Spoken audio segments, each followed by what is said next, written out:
Hey everyone, welcome to the Trading for Beginners, and in this video I want to show you how you can easily save indicators on investing.com. So without any further ado, let's get started. First of all, dive into your default web browser. I'm using Google Chrome, you can use it too.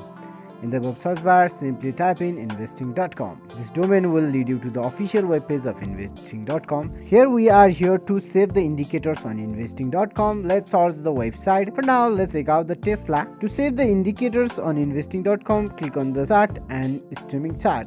It will take few minutes to get load properly. You can see here in the chart option, you can find various of options related to chart. We want to save the indicators on investing.com. That's why we will click on the indicators slash option. You can choose any of the indicators related here. Let's click on the volume, BVMP, and every indicator you want to save, you can just click. That's it for today, guys. Thank you so much for watching video till the end. If this video helped you, give a like. And for further more updates about the trading and investing, you can subscribe to our channel and hit the bell icon to all so you never miss any update. Any of the feedbacks and queries can be dropped in the comment section. I'll see you guys again in our next video. Have a nice time till then.